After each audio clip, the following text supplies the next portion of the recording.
2026ರ IPL mini ಆಕ್ಷನ್ನಲ್ಲಿ ಅಚ್ಚರಿಯ ಆಟಗಾರರೇ ಇದ್ದಾರೆ. ಸಾಕಷ್ಟು ಸೀಸನ್ಗಳಲ್ಲಿ ಸಿಂಗಲ್ ಆಗಿ ನಿಂತು ಪಂದ್ಯಗಳನ್ನು ಗೆಲ್ಲಿಸಿಕೊಟ್ಟವರು ಕೂಡ ಹರಾಜಿನ ಅಖಾಡದಲ್ಲಿದ್ದಾರೆ. ಆದರೆ ಈ ಬಾರಿಯ ಮಿನಿ ಆಕ್ಷನ್ನಲ್ಲಿ ಕೆಲವರು ಅನ್ಸೋಲ್ಡ್ ಆದ್ರು ಅಂದ್ರೆ ಬಹುಶಃ ಅವರ ಐಪಿಎಲ್ ಕರಿಯರ್ ಎಂಡ್ ಆದಂತೆಯೇ ಲೆಕ್ಕ. ಸೊ ಯಾರೆಲ್ಲ ಅನ್ಸೋಲ್ಡ್ ಆತಂಕದಲ್ಲಿದ್ದಾರೆ, ಯಾಕೆ ಅನ್ನೋದನ್ನ ಈ ವಿಡಿಯೋದಲ್ಲಿ ಹೇಳ್ತೇನೆ. ನಾನು ಶಾಂತ. ನೀವು ಸುದ್ದಿಯಾನದ ಸಬ್ಸ್ಕ್ರೈಬರ್ ಆಗೋದಕ್ಕೆ ಮರಿಬೇಡಿ.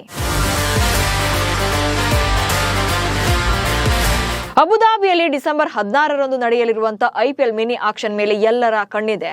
ಕೆಲ ಆಟಗಾರರು ಸೆಂಟರ್ ಆಫ್ ಅಟ್ರಾಕ್ಷನ್ ಆಗಿದ್ರೆ, ಇನ್ನೂ ಕೆಲವರು ಬಿಡ್ ಆದ್ರೆ ಸಾಕಪ್ಪ ಎನ್ನುವಂತ ಟೆನ್ಷನ್ ಅಲ್ಲಿದ್ದಾರೆ. ಈ ಬಾರಿ ಸ್ಟಾರ್ ಆಟಗಾರರೇ ಅನ್ಸೋಲ್ಡ್ ಆತಂಕದಲ್ಲಿದ್ದಾರೆ. ಅದರಲ್ಲಿ ನಂಬರ್ 1 ಗ್ಲೆನ್ ಮ್ಯಾಕ್ಸ್ವೆಲ್. ಅನ್ಸೋಲ್ಡ್ ಆದ್ರೆ ಮ್ಯಾಕ್ಸಿ ಐಪಿಎಲ್ ಆಟ ಬಂದ್. ರಾಯಲ್ ಚಾಲೆಂಜರ್ಸ್ ಬೆಂಗಳೂರು ಅಭಿಮಾನಿಗಳಿಗಂತೂ ಗ್ಲೆನ್ ಮ್ಯಾಕ್ಸ್ವೆಲ್ ಚೆನ್ನಾಗೇ ಗೊತ್ತಿದೆ. ಆರಂಭದಲ್ಲಿ ಅವರ ಅದ್ಭುತ ಆಟದಿಂದ ಸದ್ದು ಮಾಡಿದ್ರೆ ಆನಂತರ ತಮ್ಮ ಫೇಲ್ಯೂರ್ನಿಂದಲೇ ಟೀಕೆಗೆ ಗುರಿಯಾಗಿದ್ರು.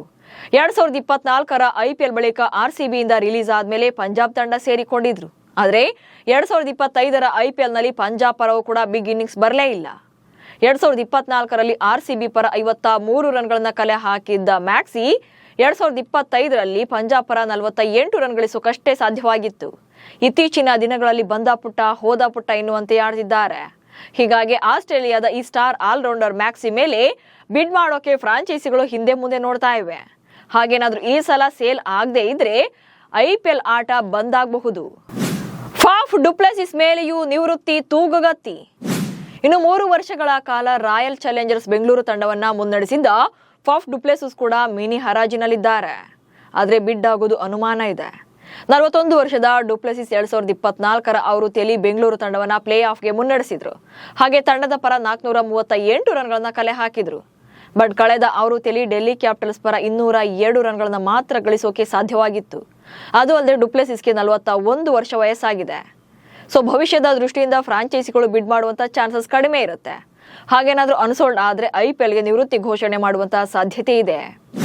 ರಾಹುಲ್ ತ್ರಿಪಾಠಿಗೂ ಕಾಡ್ತಿದೆ ಭಯ. ಒಂದ್ ಕಾಲದಲ್ಲಿ ಭಾರತೀಯ ಕ್ರಿಕೆಟ್ನ ಪ್ರತಿಭಾನ್ವಿತ ಆಟಗಾರ ಅಂತಾನೆ ಕರೆಸಿಕೊಳ್ತಾ ಇದ್ದಂತ ರಾಹುಲ್ ತ್ರಿಪಾಠಿ ಅವರ ಐಪಿಎಲ್ ಕೆರಿಯೋಗ್ರಾಫ್ ಕೂಡ ಇಳಿತಾನೇ ಇದೆ. 2022ರ ಮೆಗಾ ಹರಾಜಿನಲ್ಲಿ KKRನಿಂದ ಹೊರಬಿದ್ದ ಮೇಲೆ ಪ್ರದರ್ಶನ ಅಷ್ಟಕ್ಕಷ್ಟೇ ಇದೆ. ಸದ್ಯ CSK ಪರ ಆಡ್ತಾ ಇದ್ದ ತ್ರಿಪಾಠಿ ಕಳಪೆ ಫಾರ್ಮ್ನಲ್ಲಿದ್ದಾರೆ. ತಂಡದಿಂದ ರಿಲೀಸ್ ಆಗಿದ್ದು ಯಾವುದೇ ಫ್ರಾಂಚೈಸಿ ಖರೀದಿ ಮಾಡದೇ ಇದ್ರೆ ಭವಿಷ್ಯ ಮುಗಿದಂತೆಯೇ ಲೆಕ್ಕವಾಗುತ್ತೆ. ಐಪಿಎಲ್ನಲ್ಲಿ ಸ್ಥಾನ ಭದ್ರಪಡಿಸಿಕೊಳ್ಳಲು ಹೂಡ ಹೆಣಗಾಟ. ಒಂದ್ ಕಾಲದಲ್ಲಿ ಭರವಸೆಯ ಆಲ್ರೌಂಡರ್ ಎಂದು ಪರಿಗಣಿಸಲ್ಪಟ್ಟಿದ್ದಂತ ದೀಪಕ್ ಹೂಡಾ ಕೂಡ ಭಾರತ ಪರ T20 ಅಂತಾರಾಷ್ಟ್ರೀಯ ಶತಕ ಗಳಿಸಿದಂತ ಆಟಗಾರ. ಆದ್ರೀಗ ಐಪಿಎಲ್ ನಲ್ಲಿ ತಮ್ಮ ಸ್ಥಾನವನ್ನ ಭದ್ರಪಡಿಸಿಕೊಳ್ಳೋಕೆ ಹೆಣಗಾಡ್ತಿದ್ದಾರೆ. CSK ಪರ 2025ರ ಸೀಸನ್ ಅಲ್ಲಿ ಕಳಪೆ ಪ್ರದರ್ಶನ, ಹರಾಜಿನಲ್ಲಿ ಬೇರೆ ಬೇರೆ ತಂಡಗಳು ಇವರ ಮೇಲೆ ಇಂಟ್ರೆಸ್ಟ್ ಅನ್ನ ತೋರಿಸಿತ್ತೋ ಅಥವಾ ಇಲ್ವಾ ಎನ್ನುವಂತ ಅನುಮಾನ ಮೂಡಿಸಿದೆ. ಕಾರ್ತಿಕ್, ತ್ಯಾಗಿ, ಮೊಯಿನ್ ಅಲಿ, ಮೋಹಿತ್ ಶರ್ಮಾರದ್ದು ಅದೇ ಕಥೆ. ಇನ್ನು ಐಪಿಎಲ್ ಮಿನಿ ಆಕ್ಷನ್ ಅಖಾಡದಲ್ಲಿರುವಂತಹ ಕಾರ್ತಿಕ್, ತ್ಯಾಗಿ, ಮೊಯಿನ್ ಅಲಿ, ಮೋಹಿತ್ ಶರ್ಮಾ ಹಾಗೆ ವಿಜಯ್ ಶಂಕರ್ರದ್ದು ಕೂಡ ಇದೇ ಕಥೆಯಾಗಿದೆ. ಕಳೆದ ಆವೃತ್ತಿಯಲ್ಲಿ ನಿರೀಕ್ಷಿತ ಪ್ರದರ್ಶನ ಬಂದಿಲ್ಲ. ಹೀಗಾಗಿ ಅನ್ಸೋಲ್ಡ್ ಟೆನ್ಷನ್ ಅಲ್ಲಿದ್ದಾರೆ.